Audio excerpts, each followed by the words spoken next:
সালাম আল্লাহ তাআলার কাছে দোয়া করেন, রব্বি হাবলি মিনাস সালিহিন, রব্বি হাবলি মিনাস সালিহিন। ওগো আল্লাহ, আমাকে একজন সৎকর্মপরায়ণ একজন সন্তান আপনি দান করুন। দোয়া করেন রব্বি হাবলি মিনাস সালিহিন। আল্লাহ তাআলা সুসংবাদ দিচ্ছেন যে এই যে ইব্রাহিম আলাইহিস সালাতু ওয়াস সালাম যে আমার কাছে দোয়া করলো, কোন পদ্ধতিতে করলো, বয়স তার কত হয়ে গেল, বয়স কোনো ম্যাটার না। আমি ইব্রাহিমের ধৈর্য দেখেছি, তার আহ্বান দেখেছি, তার আহ্বান, তার কথা, তার ডাকার ভঙ্গি আমার কাছে অত্যন্ত পছন্দ হয়েছে। আল্লাহ তাআলা সূরা জারিয়ার মধ্যে বলে দিলেন, ওগো নবী, আপনার কাছে কি পৌঁছেছে ইব্রাহিমের মেহমানদারিতার কথা? আল্লাহ তাআলা হাদিস ইব্রাহিম আল মুকরামিন ইযা ক্বালু আলাইহি ফাকালু সালামা ক্বালা সালামুন কওমুন মুনকারুন ফারাগা ইলা আহলিহি ফাজাআ বি'ইজলিন সামিন ফাকাররাবাহু ইলাইহিম ক্বালা লা তাকুলুন। ইব্রাহিম আলাইহিস সালাতু ওয়াস সালামের বর্ণনা দিচ্ছেন, ওগো নবী, ইব্রাহিম যখন মেহমানদারি করার জন্য উপস্থিত হলেন, সব কিছু কাজ করলেন, তাদের সামনে খাবার পরিবেশন করলেন। তারা বলল, আমরা তো খাবার গ্রহণ করি না। ইব্রাহিম আলাইহিস সালাতু ওয়াস সালাম ঘাবড়ে গেলেন, এমন কেমন মেহমান যারা খাবার গ্রহণ করে না। ইব্রাহিমকে বলতেছে, ওগো নবী ইব্রাহিম, আমরা হলাম আল্লাহ তাআলার পক্ষ থেকে আল্লাহর ফেরেশতা, আমরা এসেছি আপনাকে একজন নেককার সন্তানের সুসংবাদ দিতে, আপনি সুসংবাদ গ্রহণ করুন। ইব্রাহিম আলাইহিস সালাতু ওয়াস সালামের স্ত্রী অপর রুমে ছিলেন। ইব্রাহিম আলাইহিস সালাতু ওয়াস সালামের স্ত্রীর কাছে এই সংবাদটা পৌঁছে গেল, তিনি শুনতে পারলেন। ইব্রাহিম আলাইহিস সালাতু ওয়াস সালামের স্ত্রী চেঁচিয়ে উঠলেন, বলতে লাগলেন, এই বয়সে আবার কেমনে আমার সন্তান হবে? আমি তো বৃদ্ধা হয়ে গিয়েছি, আমি হলাম বন্ধা, আমার কিভাবে সন্তান হয়?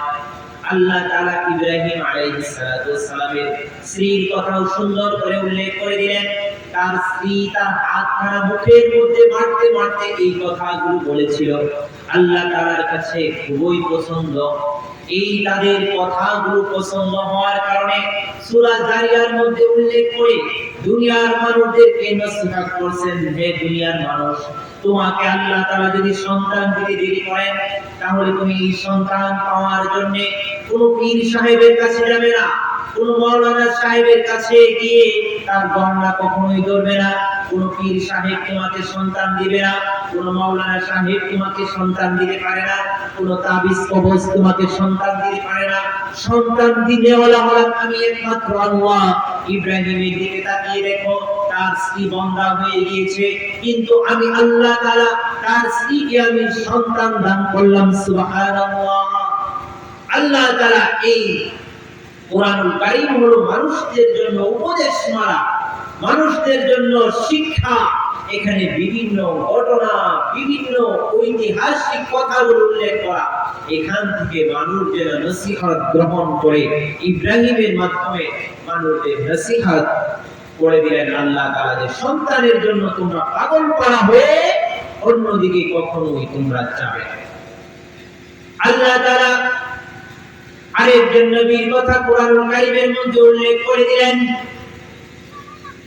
যে নবীকে আল্লাহ তাআলা সন্তান দিতে দেরি করেছিলেন, এমনকি নবীর বয়স একেবারে শেষের দিকে হয়ে গিয়েছিল, সন্তান হওয়ার সম্ভাবনাও যে বয়সে থাকে না, কিন্তু সে নবী আল্লাহ তাআলার উপর ভরসা করে আল্লাহ তাআলাকে ডেকেছেন।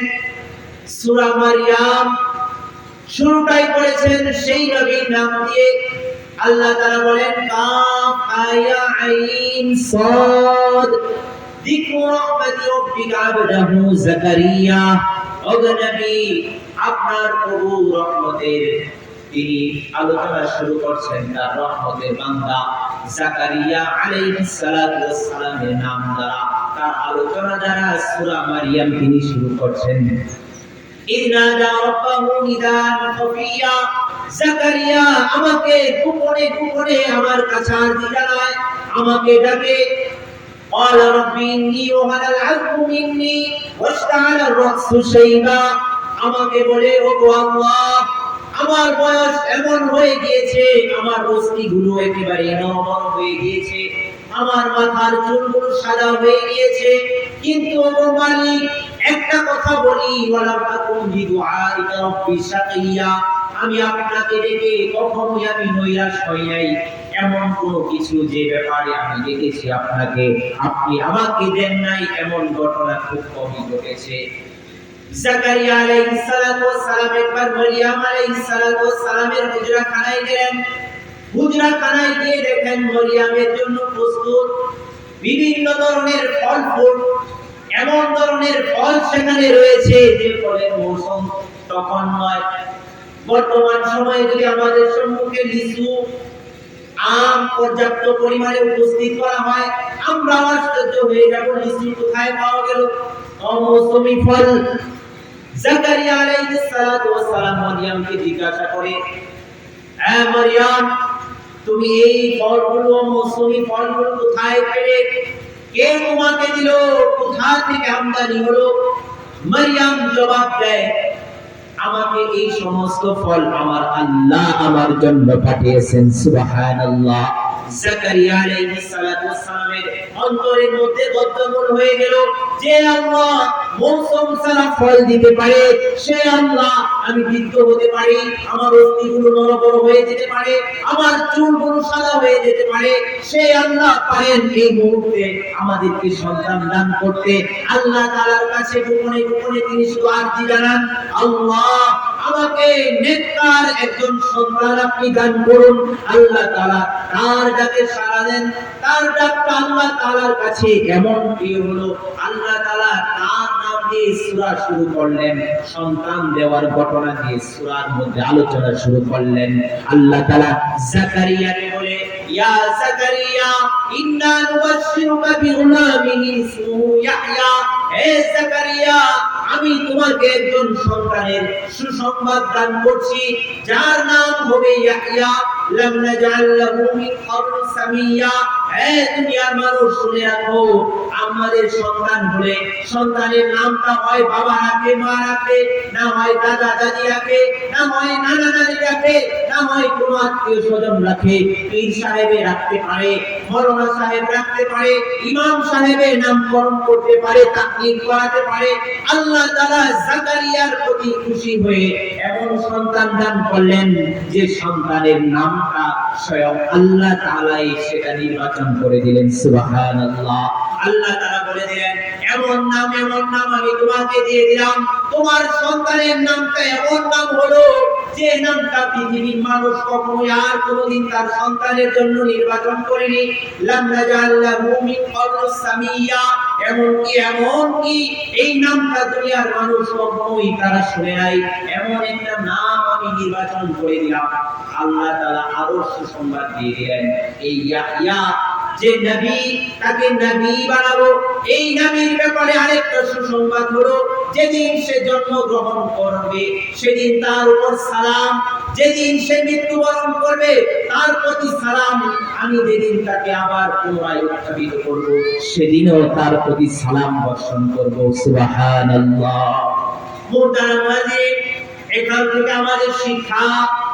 সন্তানের জন্য আমাদের দোয়া করতে হবে কায়নাতকে আল্লাহকে ডাকতে হবে ওগো আল্লাহ আপনি জাকারিয়াকে সন্তান দিয়েছেন বৃদ্ধ অবস্থায় কোরআনে আপনি বলে দিয়েছেন ইব্রাহিম আলাইহিস সালাতু ওয়াস সালামকে সন্তান দিয়েছেন বয়স 86 তার স্ত্রীর কথা আপনি বলে দিয়েছেন সে বন্দা তার স্ত্রী তার নিজের মুখেই স্বীকার করেছে বন্দা আমার আপনার সন্তান আল্লাহ তাআলা দিতে দেরি করলে আমাদের কিভাবে আরজি করতে হবে ও আল্লাহ ইব্রাহিমকে আপনি সন্তান দিয়েছেন জাকারিয়াকে আপনি যে বয়সে সন্তান দিয়েছেন আমরা তো ওই বয়সে উপনীত হই নাই বরং আমরা এখনো যুবক আছি তৎপকে যৌবন আমাদের আছে ও আল্লাহ আপনি আমাদেরকে সন্তান দান করুন আপনি পারেন সন্তান দান করতে আল্লাহ তাআলা বলেন লিল্লাহি মুলকুস সামাওয়াতি ওয়াল আরদ ইয়াখলুকু মা ইয়াশা يهب لمن يشاء إناثا ويهب لمن يشاء الذكور আল্লাহ বলেন এই আসমান জমিনের আধিপত্য একমাত্র আমার, আমি যার ইচ্ছা তাই সৃষ্টি করি। আল্লাহ তাআলা আবার বলেন ইয়াহাবু লিমান ইয়াশা। মুহতারাম হাজিরিন, লক্ষ্য করুন, আল্লাহ প্রথমে বললেন ইয়াখলুকু মা ইয়াশা, তিনি যা ইচ্ছা তৈরি করেন, সৃষ্টি করেন। কিন্তু সন্তানের ক্ষেত্রে আল্লাহ তাআলা বললেন ইয়াহাবু লিমান ইয়াশা। ওয়াহাব শব্দ তিনি ব্যবহার করলেন। ওয়াহাব শব্দের অর্থ হলো দান করা।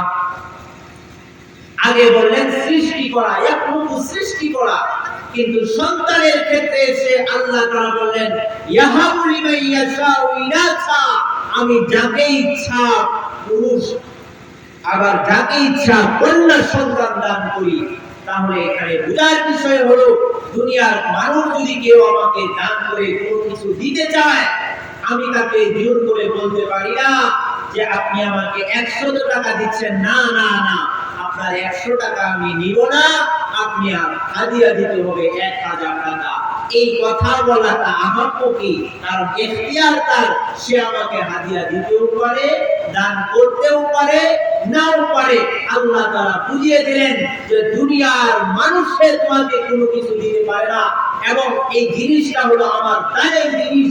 আমি যাকে ইচ্ছা তাকে কন্যা সন্তান দান করি, যাকে ইচ্ছা আবার তাকে পুরুষ সন্তান দান করি। আমি সৃষ্টি করি এই কথা বলে নাই, বলেছেন আমি দান করি। দানের ব্যাপারে কারো জোরাজুরি করা যায়।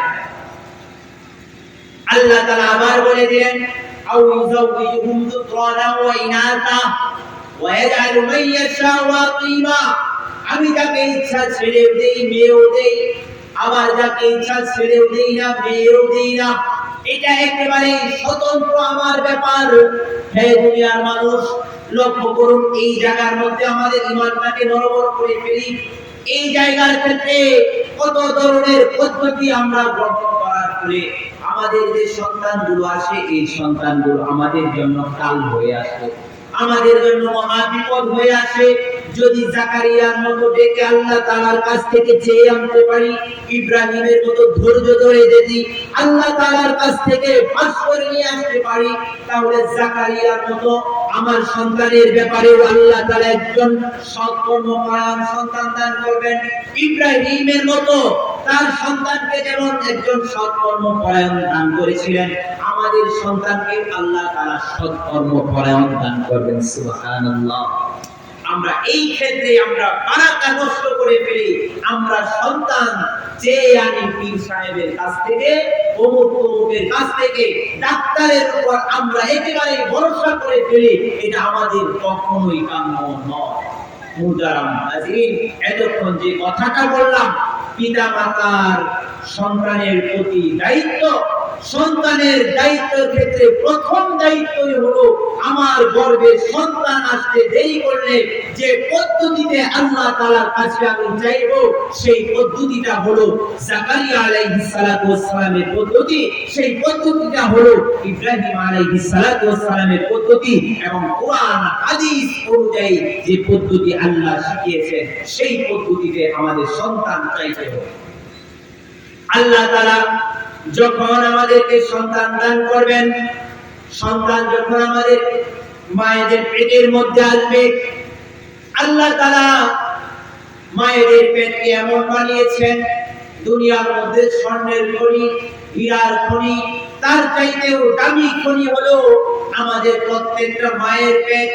এই খনিগুলো থেকে আল্লাহ তাআলা ওলি বের করেন, নবীদেরকে বের করেন। আল্লাহ তাআলা তাওরাত সবকিছুই আল্লাহ তাআলা এই পেটের মাধ্যমে দুনিয়ার মধ্যে দান করে থাকেন।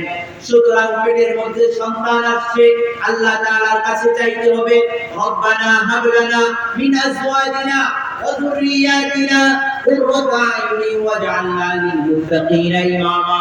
ওগো আল্লাহ, এমন সন্তান দান করুন, এমন সন্তান দান করুন যে সন্তান দেখে আমার চক্ষুগুলো শীতল হয়ে যাবে। মারিয়ামের ক্ষেত্রেও বলেছিলেন, মারিয়াম তুমি এত চিন্তিত হও না, আমি তোমাকে খাদ্য দিচ্ছি, তুমি গ্রহণ করো। ফাকুলি ওয়াশরাবি, খাও পান করো। ওয়াকরি আইনা, যে সন্তানটাকে তোমাকে দিয়েছি সেই সন্তানটাকে দেখো আর তোমার চক্ষুটাকে শীতল করো। সুবহানাল্লাহ। তাহলে বোঝা গেল সন্তান এমন একটা রত্ন, যে রত্ন দেখে মায়েদের বাজাদের চক্ষুগুলো শীতল হয়, অন্তরটা ঠান্ডা হয়। সন্তান ভালো, বুকটা ফুলিয়ে কথা বলতে পারে, আমার সন্তান তো হাফেজ হয়েছে, আমার সন্তান তো বাহরুল উলুম থেকে এই বছর দাওরা হাদিস পাস করেছে। দোকানে বসে বাপের গর্বটাকে দেখে তার মনটা বড় হয়ে যায়। মনটা বড় হবে কারণ আল্লাহ তাআলা এটাও বলেছেন যে ওয়াকরি আইনা, তোমার চক্ষু শীতল করো। সন্তানদেরকে দেখে দেখে তারা যদি গুণে গুণান্বিত হয়, তোমাদের আত্মাকে প্রশান্ত করবে, তোমাদের চক্ষুগুলোকে শীতল করবে। সুতরাং সন্তানদের ব্যাপারে আল্লাহ তাআলার কাছে দোয়া করতে হবে। আরো শিখালেন ওয়াসলিহ লি ফি যুররিয়াতি, আমার পরবর্তী যে প্রজন্ম, আমার পরবর্তী যে বংশধর, তাদেরকে এমন বংশধর আপনি দান করুন তারা সংশোধনকারী, তারা ভালো, তারা সালেহ, তারা নেক কাজ করে, সৎ কাজ করে, মানুষের সাহায্যে বিপদে তারা এগিয়ে আসে, এমন বংশধর আমার দান করুন। সুবহানাল্লাহ। মুহতারাম হাজিরিন, আমরা তো আল্লাহর কাছে এইভাবে চাইতে পারি না। সন্তান হচ্ছে না, আমরা কাঁপিয়ে যাই। সন্তান হওয়ার যখন আল্লাহ তাআলার কাছ থেকে চেয়ে আনলাম, আমাদের মায়েদের পেটের মধ্যে সন্তান আল্লাহ তাআলা দান করলেন। কত মুহাব্বত, কত ভালোবাসা আল্লাহ তাআলা মায়েদের অন্তরের মধ্যে ঢেলে দিলেন। মায়ের পেটের মধ্যে সন্তান লাগিয়ে দেয়, মায়ের পেটে ব্যথা অনুভব করে মা রাগান্বিত হন না। সন্তান যদি একটু নাড়াচাড়া বন্ধ করে দেয়, 3 দিন কোন সন্তান নাড়াচাড়া বুঝ পাইতেছে না, মা চিন্তিত হয়ে যায়, ডাক্তারের কাছে গিয়ে কান্নাকাটি শুরু করে দেয়। ডাক্তার সাহেব, 3 দিন যাবত পেটের মধ্যে কোনো নাড়াচাড়া, কোনো কিছু অনুভব করি না, আগে ব্যথা পাইতাম, ব্যথাটা অনুভব করি না। তাহলে বুঝে দেখুন ব্যথাটাও তার কাছে কোনো কিছুই মনে হয় না। আল্লাহ তাআলা মায়ের অন্তরের মধ্যে এত ভালোবাসা, এত মহব্বত দান করেছেন। একজন সন্তান যদি বিকলাঙ্গ হয়, হাত যদি না থাকে, এই সন্তানটা মায়ের হাত দ্বারা, বাবার হাত দ্বারা খান। একজন সন্তানকে আল্লাহ তাআলা দান করেছেন পা নাই, এই সন্তানকে দুনিয়ার মানুষ তাকে নিয়ে কটূক্তি করতে পারে, পিতামাতা কখনো কটূক্তি করে না। এই সন্তানটা পিতামাতার পা দিয়ে চলাফেরা করেন। এমন সন্তান আল্লাহ তাআলা দান করেন যে সন্তানের ঠোঁটটা কাটা, ঠোঁট কাটা হওয়ার কারণে নাকের পানি, মুখের পানি এক জায়গায় হয়ে যায়। দুনিয়ার কোনো মানুষ তাকে চুমু দেয় না, কিন্তু মা ওই কাটা ঠোঁটের মধ্যে নিজের ঠোঁটটা লাগিয়ে অন্তরের যত মহব্বত আছে সব ঢেলে ওই কাটা ঠোঁটের মধ্যে একেবারে রহমত, ভালোবাসার পরশ জুড়িয়ে তিনি চুমু খাচ্ছেন। কতটা মহব্বত আল্লাহ তাআলা পিতামাতার অন্তরের মধ্যে ঢেলে দিয়েছেন, এমন মহব্বত আর কোন মানুষের মধ্যে এই সন্তানের প্রতি ঢেলে দেন নাই। কিন্তু আফসোসের ব্যাপার হলো এই সন্তানকে আমরা লালন পালন করার ক্ষেত্রে গিয়ে আমরা যে দায়িত্ব কর্তব্যগুলো আমাদের উপর ইসলাম অর্পিত করেছে, এই দায়িত্ব কর্তব্যের ক্ষেত্রে আমরা পিতামাতারা ভুল করে থাকি, যার কারণে আজকে আমাদের সন্তানেরা আমাদের জন্য কাল হয়ে দাঁড়িয়েছে। আপনার আমার সন্তান, আল্লাহ তাআলা যখন মায়ের পেটের মধ্যে সন্তান দান করলেন, এই সন্তান আসার পরে মা একা কাজকর্ম নেই, রেস্টে থাকেন। অনেক মা এমন আছে এই রেস্টের সময়ে বসে বসে ইন্টারনেট, মোবাইল, এমন কিছু যেগুলো কোরআন হাদিস বিরোধী, বসে বসে সেইগুলি মোবাইলের মধ্যে আমরা দেখছি।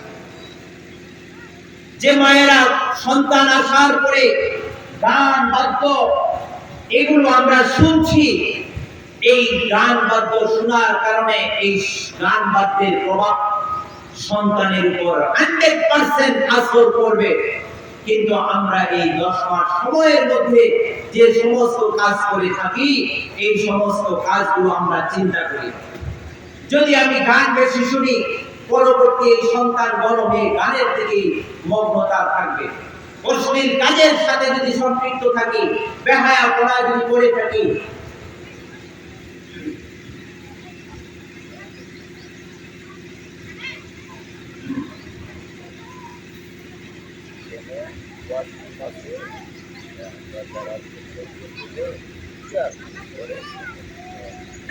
আলহামদুলিল্লাহ আমাদের ইস্তেঞ্জার ব্যবস্থা পিছনে রয়েছে মাদ্রাসা, পিছনে ইকরা নুরানি মাদ্রাসার ওই পাশে ওয়াশরুম আছে মহিলাদের জন্য স্বতন্ত্র।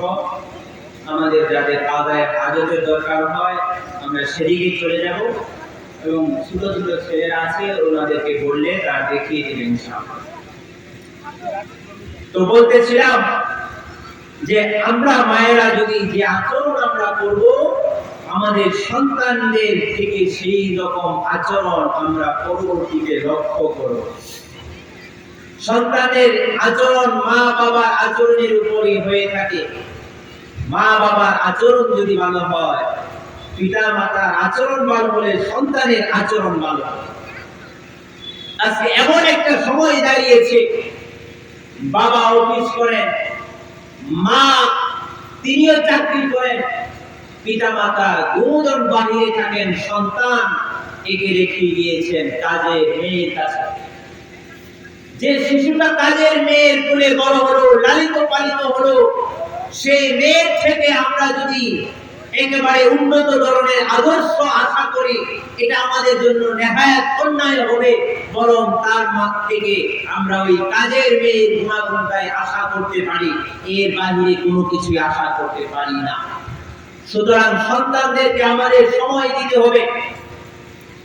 মুহতারাম হাজিরিন, আল্লাহ তাআলা যখন সন্তান দান করেন, সন্তান দান করার পরে প্রথমত কর্তব্য হলো আল্লাহ তাআলার শুকরিয়া আদায় করা। ছেলে হোক অথবা মেয়ে হোক, শুকরিয়া করতে হবে আল্লাহর। রাযা বিল কাযা, আল্লাহ যেটা ফয়সালা করেছেন সেটার উপরই আমি খুশি।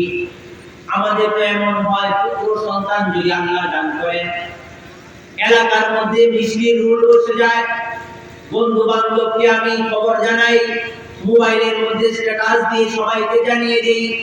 এমন অনেক মানুষ আছে, যদি আল্লাহ কন্যা সন্তান দান করেন তাহলে মনটা খুবই বেজার হয়ে যায়। অথচ আল্লাহর নবী সাল্লাল্লাহু আলাইহি ওয়াসাল্লাম বলেন, খায়রুকুম মান বুরিকা বিউনসা। আল্লাহর নবী বলেন যে তোমাদের মধ্যে, তোমাদের যে ঘরটা মধ্যে সর্বপ্রথম কন্যা সন্তান আল্লাহ দান করেন, সেই ঘরটা হলো বরকতময় একটা ঘর। সুবহানাল্লাহ। আর আমরা করে নিয়েছি মেয়ে সন্তান হলে এটা আমার জন্য অশনি, আমার জন্য দুঃসংবাদ। নাউযুবিল্লাহ। এর চাইতে গর্হিত কথা, গর্হিত মনোভাব আর হতে পারে না। আল্লাহর নবী সাল্লাল্লাহু আলাইহি ওয়াসাল্লাম কন্যা সন্তানদের ব্যাপারে সুসংবাদ দিয়েছেন। যার কন্যা সন্তান তিনটা, তার জন্য জান্নাতের সুসংবাদ। নবীকে জিজ্ঞাসা করে, ইয়া রাসূলুল্লাহ, যদি দুইটা হয় তাহলেও তার জন্য জান্নাত। আল্লাহর নবীকে আবার জিজ্ঞাসা করে, ইয়া রাসূলুল্লাহ, যদি কন্যা সন্তান একটা হয় তাহলে কি? আল্লাহর নবী বলেন, তাহলে তার জন্য জান্নাত। সুবহানাল্লাহ। তাহলে বোঝা গেল, কন্যা সন্তান যদি আল্লাহ তাআলা সর্বপ্রথম দান করেন, মনে রাখতে হবে আল্লাহর নবীর ঘোষণা, এই কন্যা সন্তানটা আমার জন্য বরকত, আমার জন্য রহমত, বরকতের দরজা সে উন্মুক্ত করে আমার ঘরে এসেছে। তার জন্য আপনি নিয়ামত প্রাপ্ত হবেন, বিভিন্ন ধরনের বরকত আপনার উপর আসবে। মেয়ে সন্তান হওয়ার পরে আপনি শুকরিয়া আদায় করুন, আলহামদুলিল্লাহ, আলহামদুলিল্লাহ। মনে মনে বলতে থাকুন, আল্লাহর নবী তো বলেছে আমার বরকত, আমার কন্যা সন্তান প্রথম হয়েছে, সুতরাং ওগো আল্লাহ, আমি কিন্তু নবীর হাদিসের উপর আমি বিশ্বাস করি। আপনি বারাকার দরজা খুলে দিন, বারাকার দরজা উন্মুক্ত করে দিন। এই মেয়ে আমার জন্য বারাকা নিয়ে এসেছে। আপনি মানুষের কাছে বলতে থাকুন, সবাইকে জানিয়ে দিন যে আমার তো বরকতের দরজা খুলে গিয়েছে, আমার তো কন্যা সন্তান প্রথম হয়েছে। এই কথা আপনি জানান। আপনি বুকটাকে খুলে বলুন, কন্যা সন্তান আল্লাহ আমাকে প্রথম দিয়েছে, আমি আল্লাহর বরকতের জন্য মনোনীত বান্দা, আল্লাহর মনোনীত আমি একজন বরকতপ্রাপ্ত মানুষ। এই কথাটা আপনি বুক খুলে উঁচিয়ে উঁচিয়ে বলতে থাকুন। সন্তান হওয়ার পরে দ্বিতীয় কাজ হলো সন্তানের কানের মধ্যে আযান দেওয়া। সন্তানের কানের মধ্যে আযান দেওয়া। কন্যা সন্তান হয়েছে কারণে আপনি রেখে মন খারাপ করে চলে যাবেন, এরকম নয়। এমন নয় যে সন্তান হয়েছে খুশিতে আত্মহারা হয়ে আযান দেওয়ার কথা আপনি ভুলে যাবেন, না, বরং খুশিটা বানাতে হবে আযান দেওয়ার মাধ্যমে। আল্লাহ নবী সাল্লাল্লাহু আলাইহি ওয়াসাল্লামের কাছে সুসংবাদ আসলো, ওগো নবী, আপনার একজন নাতি হয়েছে। আল্লাহ নবী সাল্লাল্লাহু আলাইহি ওয়াসাল্লাম খুশিতে আত্মহারা দৌড়ে গেলেন, হাসানকে কোলে নিলেন। কোলে নিয়ে সর্বপ্রথম আল্লাহ নবী সাল্লাল্লাহু আলাইহি ওয়াসাল্লাম তার কানের মধ্যে তাওহীদের বাণী শুনিয়ে দিলেন, উচ্চারণ করলেন, আল্লাহু আকবার, আল্লাহু আকবার, আল্লাহু আকবার, আল্লাহু আকবার। আপনিও শুনিয়ে দেন তাওহীদের বাণী। সর্বপ্রথম যে সন্তানের কানের মধ্যে সর্বপ্রথম আযানের শব্দগুলো ঢুকে যাবে, দুনিয়ার মধ্যে সর্বপ্রথম এসে সে শুনলো আল্লাহর নাম উচ্চারিত হলো, এই সন্তান ভবিষ্যতে আশা করা যায় এই সন্তান নাস্তিক হবে না, এই সন্তান আলেম ওলামাদেরকে গালি দিবে না, ইসলাম নিয়ে কটূক্তি করবে না, মসজিদ নিয়ে উপহাস করবে না, বরং আশা করা যায় এই বান্দাটা আল্লাহর একনিষ্ঠ ইবাদতকারী হিসাবে আল্লাহ কবুল করে নেবেন। সুবহানাল্লাহ। তৃতীয় নাম্বার দায়িত্ব হলো সন্তানের সপ্তম দিনে আকিকার ব্যবস্থা করা। আল্লাহ নবী সাল্লাল্লাহু আলাইহি ওয়াসাল্লাম বলেন, কুল্লু গুলামিন রাহিনা বিআল আকিকা, প্রত্যেকটা সন্তান রেহান স্বরূপ তোমাদের কাছে আকিকার মাধ্যমে। সুতরাং সপ্তম দিনে আকিকা দিতে হবে। এই আকিকাকে আমরা কুরবানির জন্য কখনোই রেখে দিব না, বরং সুন্নাত পদ্ধতি যদি আমি অবলম্বন করতে চাই তাহলে অবশ্যই অবশ্যই আমাকে সপ্তম দিনে আকিকা দিতে হবে। তুযবাহু আনহু ইয়াওমা সাবআতি, সপ্তম দিনে আকিকা দিতে হবে। ছেলে হলে 2টা বকরি, মেয়ে হলে 1টা বকরি, তাদের জন্য আকিকা আমরা করে দেব। আল্লাহ নবী সাল্লাল্লাহু আলাইহি ওয়াসাল্লাম বলেন, এরপরে তোমাদের কর্তব্য হলো সুন্দর একটা নাম রাখা। তাদের জন্য একটা সুন্দর নাম নির্বাচন করবে। উমরে ফারুক খলিফাতুল মুসলিমিন, তার কাছে একজন পিতা নালিশ নিয়ে আসলেন, বলল, আমিরুল মুমিনিন, একটা নালিশ আছে আপনার কাছে, আমার সন্তান আমার অবাধ্য, আমার তো কোনো কথা সে শুনে না। আমিরুল মুমিনিন, এটা একটা রফা দফা আপনার করতে হবে। আমিরুল মুমিনিন বললেন, ডাক দাও তোমার সন্তানকে। সন্তানকে ডাকা হলো, সন্তানকে জিজ্ঞাসা করা হলো, ও গো সন্তান, তোমার পিতা তোমার ব্যাপারে এই যে একটা আরজি পেশ করেছে, তুমি কি আসলে তোমার পিতামাতার অবাধ্য কথা শোনো না? সন্তান বলে, আমিরুল মুমিনিন, আপনার কাছে প্রথমে আমার একটা প্রশ্ন, শুধু কি পিতামাতার প্রতি সন্তানের কর্তব্য এরকম ব্যাপার, নাকি পিতামাতারও কর্তব্য আছে সন্তানের প্রতি? আমিরুল মুমিনিন বললেন, অবশ্যই অবশ্যই কর্তব্য আছে। পিতামাতার জন্য সন্তানের প্রতি 3টা প্রাথমিক কাজ আছে। 1 নাম্বার কাজ হলো আইয়ান তাকিয়া উম্মু, প্রথম কাজ হলো তার জন্য একজন মা নির্বাচন করা, সতী সাধবা নারী নির্বাচন করা, ভালো একজন মেয়ে দেখে আনা যে তার মা হবে। বিয়ে করার সময় মেয়ে দেখে আনতে হবে। আগে তো এমন একটা সময় ছিল, মেয়ে দেখার পরে মেয়েকে দেখতে গিয়ে জিজ্ঞাসা করা হতো, মা তুমি সূরা ইয়াসিন জানো কিনা, দোয়া কুনুত পারো কিনা? এখন এমন একটা জামানা এসেছে, মেয়ে দেখতে গিয়ে আগে জিজ্ঞাসা করে মেয়ে কোন পর্যন্ত গ্রাজুয়েশন শেষ করেছে কিনা, জিজ্ঞাসা করা হয় কি পরিমাণ সম্পদের মালিক সে, জিজ্ঞাসা করে মেয়েকে বলে তোমার কোন গানটা সবচেয়ে পছন্দ, কোন সিঙ্গার তোমার ভালো লাগে, হিন্দি গান তোমার কেমন লাগে, কোন নায়ক তোমার ফেভারিট। নাউজুবিল্লাহ, এমন একটা সময়ের মধ্যে আমরা এসে পৌঁছেছি যে একটা সময়ের মধ্যে দেখা হতো কোন বংশের মেয়ে কোরআন কতটুকু জানে, এই কতটুকু করেছে কোরআনের কোন অংশ সে জানে।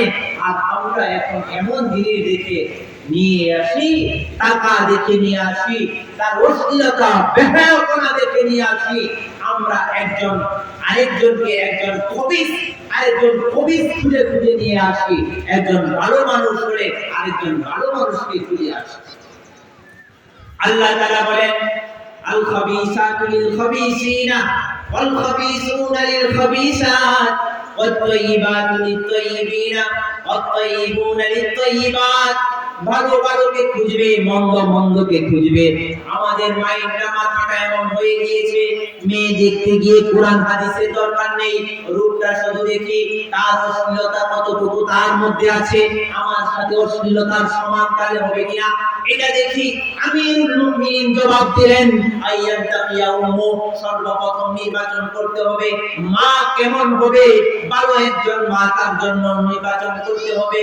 দ্বিতীয় কথা বললেন ওয়ায়ুসানা ইসমাহু, দ্বিতীয় হলো সুন্দর একটা নাম চয়ন করতে হবে। তৃতীয় নাম্বার বললেন ওয়ায়ুলিমাল কিতাবা, তৃতীয় বললেন তাকে কোরআন শিক্ষা দিতে হবে। আমিরুল মুমিনিনকে ছেলেটা বলে ওগো আমিরুল মুমিনিন শুনেন শুনেন, আপনি যে তিনটা গুণের কথা বললেন আমার পিতা এই তিনটা গুণের মধ্যে একটা গুণ আমার জন্য তিনি নির্বাচন করেন নাই। আপনি শুনুন, আমার পিতা এমন একজন মেয়েকে বিয়ে করেছে, সে হলো মাজুসি নর্তকী, সে গান করে নেচে খেয়ে বেড়ায় এমন একটা মা আমার। তারা আমার একটা নাম দিয়েছে, নামটা হলো জোগলা। জোগলা নাম দিয়েছে জোগলা, যা আই খানফাসা যাকে বলা হয়, যার অর্থ বাংলায় চামচিকা। আমিরুল মুমিনিন আমার মা তো নির্বাচন করেছে নর্তকী, কিন্তু আমার নামের ক্ষেত্রে এমন একটা নাম রেখেছে, নামের অর্থ হয় চামচিকা, এমন একটা নাম আমার রেখেছে।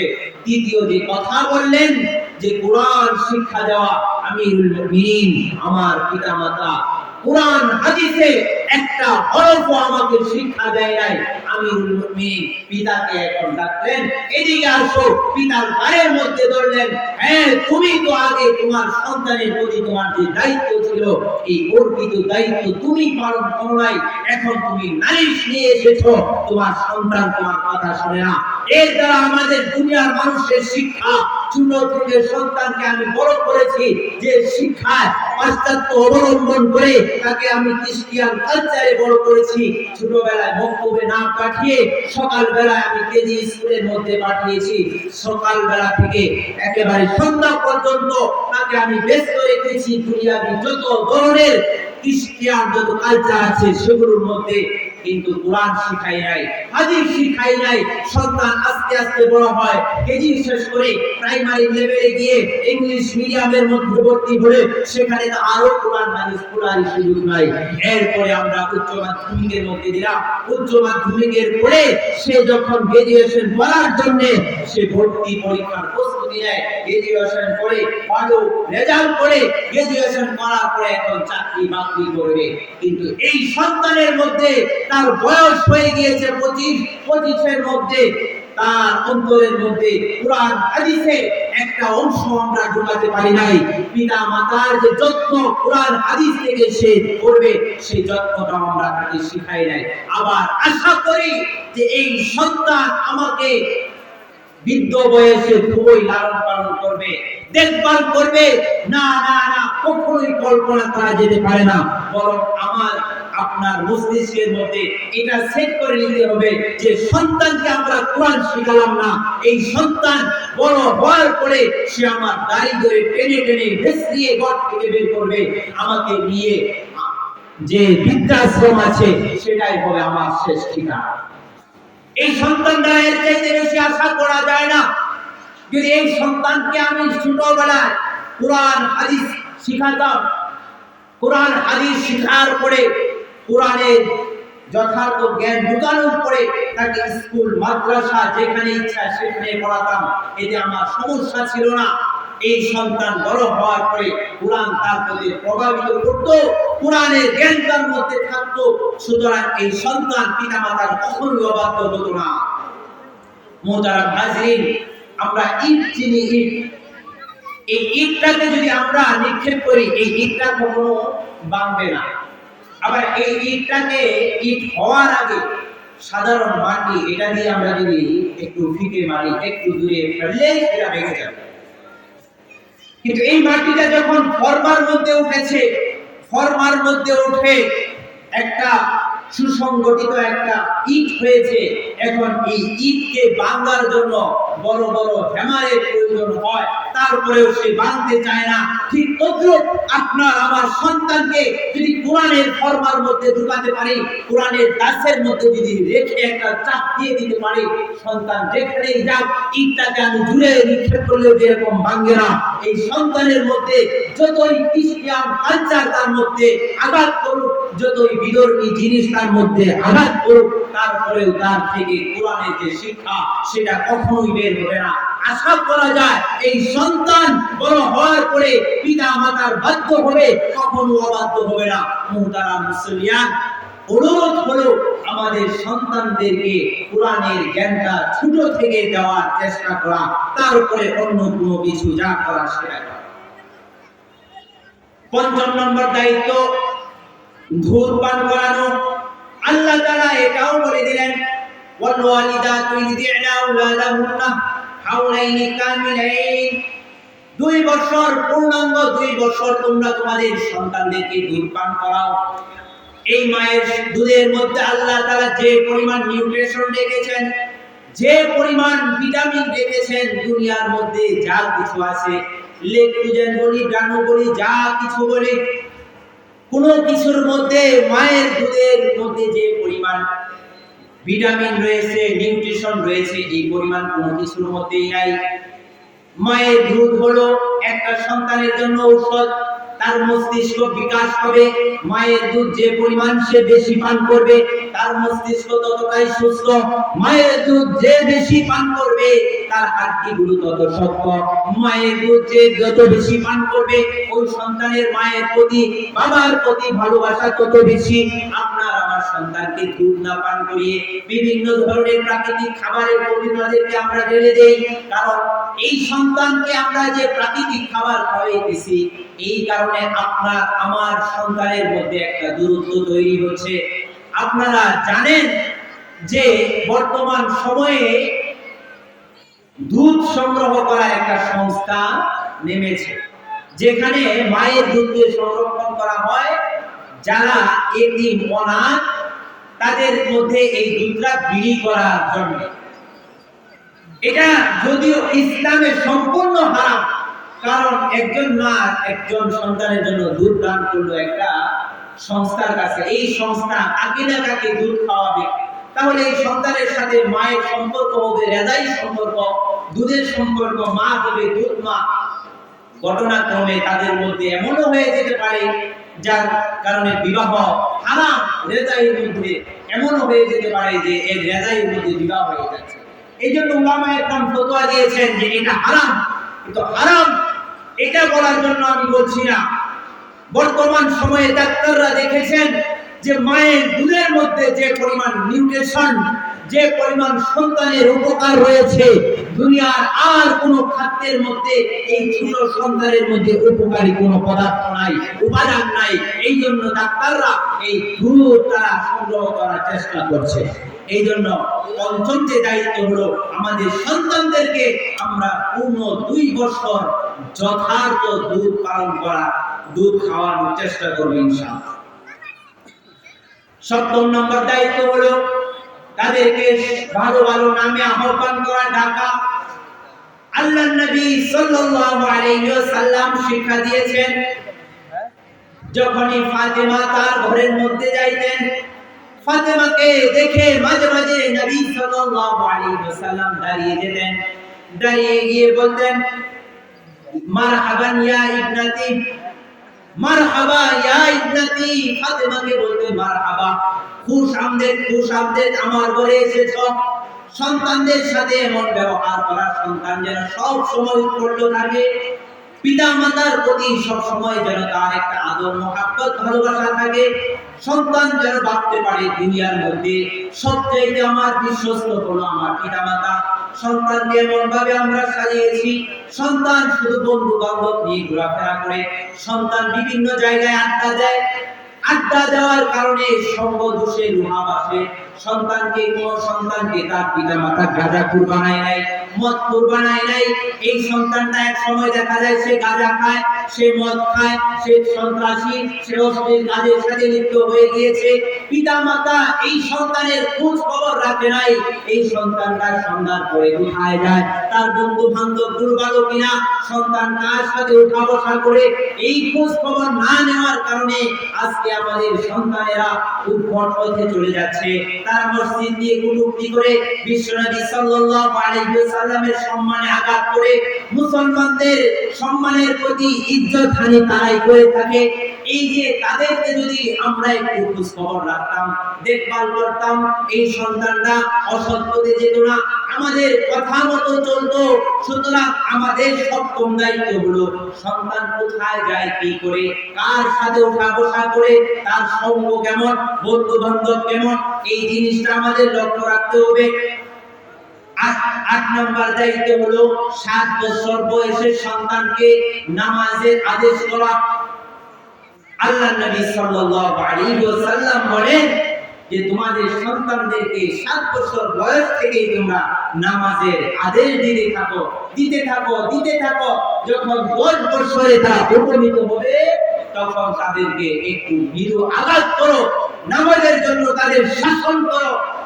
বড়ই আফসোসের ব্যাপার, এই জায়গায় আমাদের সন্তানেরা সারা রাত কি করে মোবাইলের মধ্যে কি দেখলো সেদিকে আমি লক্ষ্য রাখলাম না।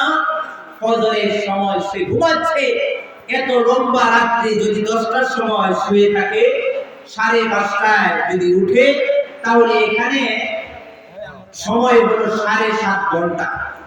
7.5 ঘন্টা একজন মানুষ ঘুমালে তার ঘুমের প্রয়োজন হয় না। কিন্তু এই সন্তানকে আমি নামাজের জন্য ডাকি না, নামাজের আহ্বান করি না, বরং আদর করে বলি, না একটু বাবা ঘুমা, একটু ঘুমাক, আরাম করুন।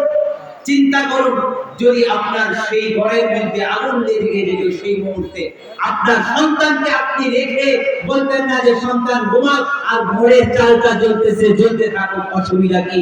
এটা আপনি কখনো বলতেন না। কিন্তু দুজকের আগুন তার জন্য অপেক্ষা করছে, তার নামাজ কাজা করার জন্য, আল্লাহর শাস্তি তার জন্য অপেক্ষা করছে। শুধু তাই নয়, সে নামাজি না হওয়ার কারণে দুনিয়াতে আপনাদের অবাধ্য হবে, আপনাদের সেটা ভোগ করতে হবে, সেই শাস্তি আপনাদের জন্য অপেক্ষা করছে। সেটা জানার পরেও আপনি আপনার সন্তানকে নামাজের জন্য আহ্বান করলেন না, নামাজের জন্য জাগাইতে পারলেন না। আপনার মতো দুর্ভাগা, আপনার মতো হতভাগা সন্তানের ব্যাপারে এই দুনিয়ার মধ্যে আর কোনো পিতা মাতা না। আপনি মুসলমান, আপনার আমার গর্তে যে সন্তান জন্মগ্রহণ করেছে সে মুসলমানের সন্তান। সেই সন্তান ফজরের সালাতের সময় নামাজ না পড়ে শুয়ে থাকবে, জোহরের সময় ঘোরাফেরা করবে, আসর খেলাধুলায় কাটাবে, মাগরিবের সময় সে রেডি হবে, এশার সময় খাওয়া দাওয়া করে তার 5 ওয়াক্ত নামাজকে শেষ করে দিবে। এমন মুসলমানের সন্তানের দরকার নেই। আল্লাহ নবী সাল্লাল্লাহু আলাইহি ওয়াসাল্লাম বলেন, আল-আহদুল্লাযী বাইনাহু ওয়া বাইনাল্লাযী আস-সালাত, আমাদের এবং তাদের মধ্যে পার্থক্য হলো, নির্ণয় করার উপায় হলো, কাফের মুশরিকরা নামাজ পড়ে না আর আমরা নামাজ আদায় করি।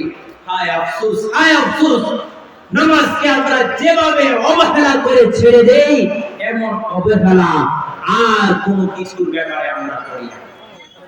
তাহলে অষ্টম দায়িত্ব হলো আমাদের সন্তানদেরকে অবশ্যই 7 বছর বয়স থেকে নামাজের তাকিদ দিব। 10 বছর বয়স হলে তাকে আমরা মৃদু আঘাত করা শুরু করব। ঘরে থাকতে হলে, আমার ঘরে থাকতে হলে তোমার নামাজ পড়তেই হবে। আমার হাতের রান্না খাইতে হলে তোমাকে নামাজ পড়ে তারপরে আমার খানা খাইতে হবে। তা না হলে তোমার মতো সন্তানের আমার দরকার নেই, তোমার মতো সন্তানের আমার দরকার নেই। সন্তান নামাজ পড়বে না, এই সন্তানকে ঘরে আপনি জায়গা দিবেন না। 9 নম্বর দায়িত্ব হলো তাদের জন্য বিছানাকে আলাদা করে দেওয়া।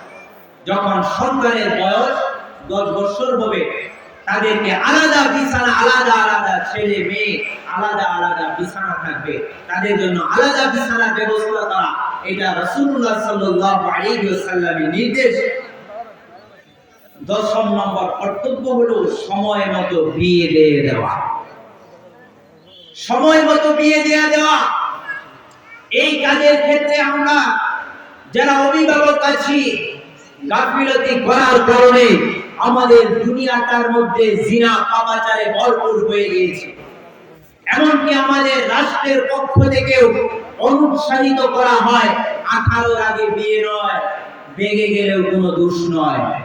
18 আগে বিয়ে দেওয়া যাবে না, কিন্তু 18 আগে যদি মেয়ে বেগে যায়, কোর্ট ম্যারেজ করে বিয়ে করে, এতে কোনো অসুবিধা নেই। মেয়ে যদি অশ্লীল রিলেশনের সাথে জড়িয়ে পড়ে, এতেও অসুবিধা নেই, কিন্তু বিয়ে হলে এটার সমস্যা।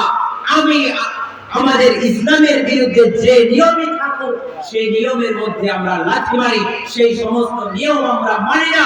আমাদের কুরআন, আমাদের হাদিস শিখায় প্রাপ্ত বয়স্ক হলে ছেলে মেয়েদেরকে বিয়ে দিয়ে দাও। আমাদের সেটাই কর্তব্য। আমাদের ছেলে মেয়েদেরকে আমরা উপযুক্ত বয়সে আমরা তাদেরকে বিয়ে দিয়ে দেই। বিয়ে দেওয়ার পরে আল্লাহ তাআলা তাদের জন্য বারাকার দরজা খুলে দিবেন। সুবহানাল্লাহ। আপনার চিন্তা করতে হবে না। ওই যে তাকে 9টার আগে ঘুম থেকে আপনি ডেকে তুলতে পারেন না, দেখবেন ওই সময় 5টা বাজার আগেই ঘুম থেকে উঠে রেডি হয়ে গিয়েছে। অফিসে যেতে হবে, নামাজ পড়ে তার অফিসে শুরু করবে। মাদ্রাসায় যেতে হবে, সে নামাজ দিয়ে তার মাদ্রাসা শুরু করবে। ভার্সিটিতে পড়ে লেখাপড়াও করতে হয়, সংসার চালাতে হয়। সে ঘুম থেকে সকালে উঠবে, সব নামাজ পড়বে, নামাজ দিয়ে শুরু করবে, আল্লাহ আমি তো আগে একা ছিলাম, এখন আমার পরিবার হয়েছে, এখন কত রিজিকের দরকার। এখন দেখবেন সন্তান কিভাবে আল্লাহর দরজার মধ্যে কতটা খটখটিয়ে আল্লাহর থেকে বারাকা পাওয়ার জন্য কতভাবে উত্তাল হয়ে থাকে। সুতরাং বয়স যখন হয়ে যায়, সন্তানদেরকে বিবাহ দিয়ে দিতে হবে। শেষ যে হকের কথা বলবো, এটা বলে আমার আলোচনা শেষ করে দিব। শেষ যে হক, সেই হকটা হলো তাদের প্রাপ্য যথাযথ আদায় করতে হবে। এমনও পিতামাতা দেখা যায়, বলবো জালেম পিতামাতা দেখা যায় যে তার সন্তানকে ওয়ারিস সবকিছু দিয়ে দিয়েছে, আর মেয়েকে ডেকে এনে মাথার মধ্যে হাত বুলিয়ে দেয়, বলে যে মা তোমার জন্য দোয়া করলাম, দোয়া করে দিলাম। আল্লাহ তাআলা বলেন ইউসিকুমুল্লাহু ফি আওলাদিকুম লিযাকারি মিসলু হাযযিল উনসায়াইন। আল্লাহ তাআলা ওসিয়ত করছেন। আল্লাহ তাআলা নসিহত শব্দ বলেন নাই, ওসিয়ত শব্দ উল্লেখ করেছেন। আল্লাহ তাআলা বলেছেন তোমাদের সন্তানদের যে হক আছে, হকগুলো আদায় করো। তাদের ওই মেয়ের ব্যাপারে হাত বুলিয়ে তোমাকে দোয়া করার নির্দেশ দেওয়া হয় নাই, বরং তোমার ছেলেকে যে পরিমাণ দিয়েছো তার অর্থে তোমার মেয়েকে তুমি দান করে দাও, তার নামে তুমি লিখে দাও। যদি না দাও, তোমার ছেলেকে নির্দেশ দিয়ে যাবে, অবশ্যই বলে যাবে ও আমার সন্তান আমি মারা যাওয়ার পরে ইসলামে যেভাবে ভাগ বন্টনের নীতি আছে সেভাবে ভাগ বন্টন করবে। আমার যে আদরের কলিজার টুকরা আমার মেয়েটা, আমার বড় মেয়ে, যার কারণে আল্লাহ তাআলা বরকতের দরজা আমার সংসারের মধ্যে খুলে দিয়েছিলেন, যার বরকতে আমি এত বড় টাকাওয়ালা হয়েছি, একে কখনো তুমি ঠকাবে না, বরং আপনার ওসিয়ত করে যেতে হবে, কখনো মেয়েকে ঠকানো যাবে না। এমন পিতামাতা আছে, জালেম পিতামাতা, সন্তান একটা ছেলে একটা মেয়ে খেতে বসলেও তারা সেখানে ডিভাইড করে আলাদা করে মেয়ের পাতের মধ্যে মাছের লেজ, ছেলের পাতের মধ্যে দিয়েছে মাছের মোড়া, মাছের মাথা। মোহতারাম হাজির, আপনি যেমন বিচার করেছেন, শেষ বয়সে দেখবেন আপনার বাড়ি ওই ছেলের বাড়িতে নয়, বরং আপনার ঠিকানা হবে সেই মেয়ের বাড়িতে থেকে থেকে আপনার শেষ জীবন পার করতে হবে। ইসলামের যে নিয়ম নীতিগুলো, কর্তব্যগুলো আছে, সন্তান পাওয়ার থেকে শুরু করে লালন পালন করে বড় করা পর্যন্ত আপনার দায়িত্ব আপনারা পালন করুন।